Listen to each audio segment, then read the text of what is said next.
Well, hey there, YouTube. Good afternoon. Actually, I slept in a little bit, and so no camera right now. Haven't I got my beauty sleep, but I haven't beautified myself. But one thing I like to do is to wake up to check the local news, and here we go, folks. We had a very strong M-class flare.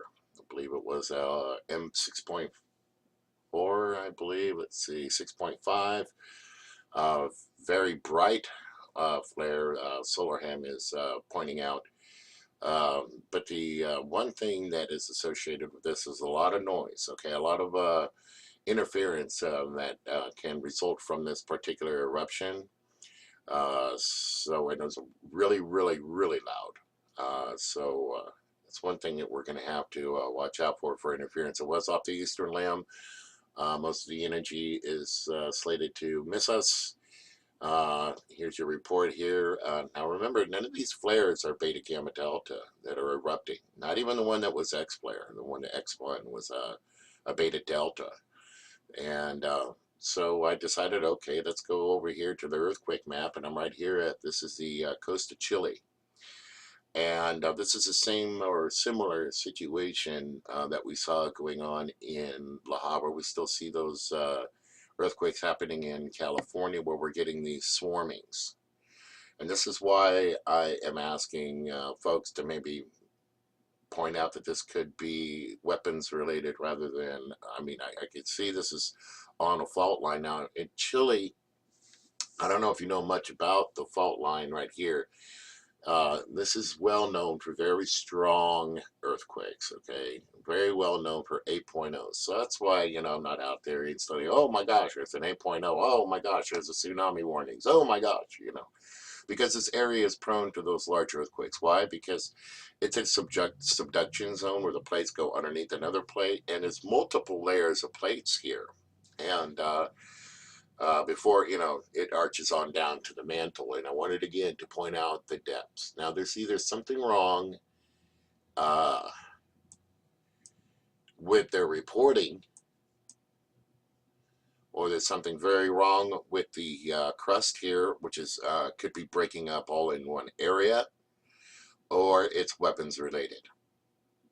Okay, this is they do have some volcanic sensitivities here, but it's either weapons related or it is the crust area there could be breaking up. I wanted to go look at the buoys. The buoys haven't been really eventing too much, so not too worried about the tsunami threat, even though there should be uh, more of a concern there. If you move up the coast, and I have these settings that you can see over here just on the one day, just for today, of what's going on right now. If I do the all magnitudes, then we can get a good idea of where it's all moving. Okay, and as we can see, one day all magnitudes seems to be calming down in California, huh? Okay, we saw these are normal. Uh, but if you want to go back down here, we still have the swarming, which has moved down here. So uh, one reason why I'm touching on weapons technology, of course we always have this going on here, is because they're only as good. Okay, we have these directed energy weapons that can do all these weird things like harp, and and you string the harp and the vibrations happen, and it can do all kinds of neat things, making tornadoes, making earthquakes, weather, whatever.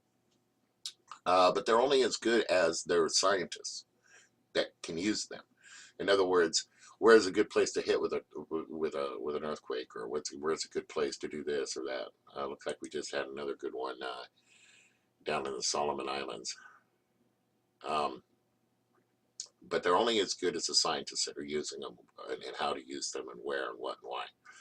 So yeah, we can have all these fearsome weapons, but they're only as good as like a gun. You're only as good as uh, you're able to aim, right?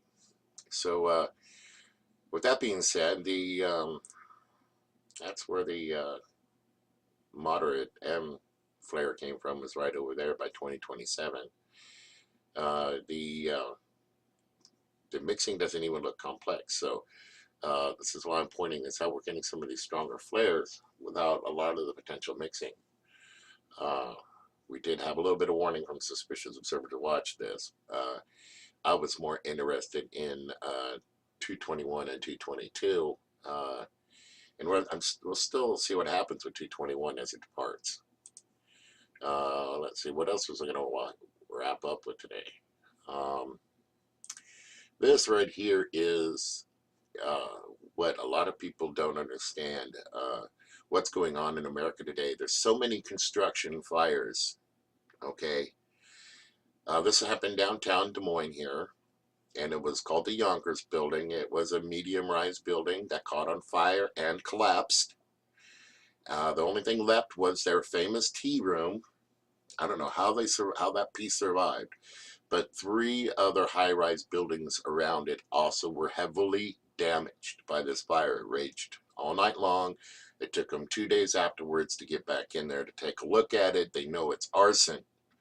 The man that was involved with some criminal activity, but he was a well-known commercial real estate mogul in Des Moines. It was the one that was part of building this building, and also the one that was damaged next to it. It's called the Ruan Building, and we have one that's called the EMC Building, which is also damaged. Right after this fire happened here, they found his body in a burned out car. Okay, and his name is George Knapp. You can do a little bit of that research here. This is just a short story or follow-up of the overall incident that happened in downtown Des Moines. But the entire Ruan building, these buildings are 30 stories tall, folks. Okay, I know that's not very tall for you guys that live in New York, but in Des Moines, 30, 40-story buildings aren't nothing to really sneeze at. And that's what mostly our downtown area is made up of, with skywalking, very beautiful downtown area. Now it's a smoking pit, okay? All our real estate in downtown area is now in the pits. This was all being reconstructed and remodeled, revitalized, and then it caught on fire. Okay, look what happened with Chris Christie and the fire that happened down on the boardwalk. We had fires in San Francisco construction sites. We had fires down south, I think it was in Texas, where a whole apartment complex went up in flames. And I mean, all this stuff made the news. I'm just pointing out the ones that are making the news, not the ones that are just on the hazard sites and things of that nature. I'm talking about the ones that are making the news. And this destroyed three buildings. Okay. Every single window and every single one of these buildings surrounding it had to be replaced. And people couldn't go to work. People still can't go to work. Like I said, it's just one big pit. They were revitalizing the whole downtown area, strip area for public transportation. So to me, it just smells like a big insurance scams going on, or there's some other nefarious things going on, infighting amongst government and commercial officials. Okay, and so they torch each other's places. Okay, yeah, they got insurance, but they're not going to get the income generated, and then they don't see the income being generated. So what they do is they start these projects and then torch them. All right, because they're not looking at the future income, they're just looking at the potential insurance claim. Okay, remember Silverstein on 9/11, and he made billions off of those buildings going down, folks. And so this is like the new wave of doing business in the future. Build it up and torch it and claim an insurance check instead of building it and using it for commercial activity. All right. People are trying to find ways to keep their portfolios afloat. Well, insurance checks, induced right into their little portfolio helps when they know that this isn't going to produce a single dime for them in the future. You know, Commercial real estate is collapsing, folks, and this is one thing that's showing it is that they're going out there and torching it instead of using it. So just be on the lookout in your area for stuff like this, folks. Because this was an older building that was being revitalized, and it damaged three more modern buildings around it. One was fairly new. Well, it was 10 years old. All right, and heavily damaged. We're talking, like I said, every scorching, warping, every single window needing to be replaced in a high-rise building is not cheap, folks. You can't inhabit a building like that. Can't use a building like that. Okay, water damage. They were spraying water on all the buildings around it too. Water damage, fire damage, you name it. But of course, this building being torched too, which was a Des Moines icon. So, called the Yonkers Building, and it's been downtown for quite a number of years. And now they suspect arson. They got the ATF investigating, and they want all the evidence that we can find about this fire because they know it wasn't an accident. So yeah, we got earthquakes, we got solar flares, we've got the wars going on, and like I said, I just woke up and saw this, so just thought I'd give you a heads up on what I found because I got to sleep in. My family is gone, and so yeah, get to sleep until noon is great.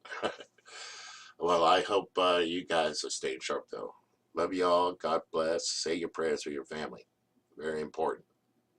All right, guys. Take care.